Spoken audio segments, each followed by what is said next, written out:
Hello বন্ধুরা, তো আজ ছিল আমার 9 মাসের তো আলট্রাসাউন্ড, সেই জন্য দেখো আমি বেরিয়ে পড়েছি। আর যখন যাওয়ার আগে আমার ওষুধ ছিল তো সেটাও আমি খেয়ে নিলাম। আমার বেবিও হয়ে গেছে, তো আমি তাড়াহুড়োতে আর ভিডিও করা হয়নি আর পোস্টও করতে পারিনি। তোমরা আস্তে আস্তে সব ভিডিও পেয়েও যাবে। আর এই যে দেখো আমি ইউএসজিও করতে চলে এসেছি, আলট্রাসোনোগ্রাফি। তো চলো করে নিই, তারপরে অনেক ভিড় হওয়ার জন্য তো আমি তারপর ভিডিও করতে পারিনি। তো যেহেতু 9 মাসেই আমাকে বড় করে সাধ দেওয়ার কথা ছিল, তো তারা হওয়ার জন্য কিছুই করা হয়নি। আর এই যে দেখো ছোট করেই করা হচ্ছে, আমার বাপের বাড়িতেই, ভেবেছিল শ্বশুর বাড়িতে করবে। তো 15 দিন আগেই আমার হয়ে গেছে বেবি, তো এত তাড়াতাড়ি হয়ে যাবে তো আমরা কেউই ভাবতে পারিনি। আর এই যে দেখো কিছু কিছু জন কুটুমজন এসেছিলো, আত্মীয় স্বজন। আর এখানে দেখো আমি এখন কাকিমার বাড়িতে খাচ্ছিলাম।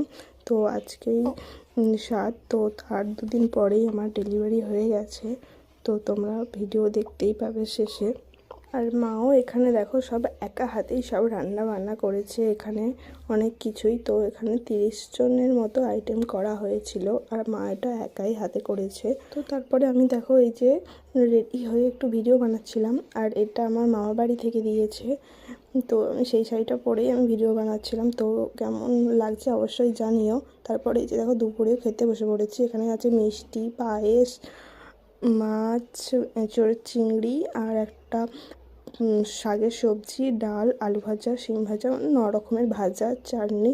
তো এসবই ছিল। আর এখানে দেখো বাইরে এখানে সব কাকা জেঠা আরও বড়মা অনেকজনই খেতে বসে পড়েছে। তো আজকের ভিডিওটা এখানে শেষ করছি। সবাইকে টাটা। তোমরা কমেন্ট করতে থাকো যে আমার বেবি গার্ল হয়েছে না বয়।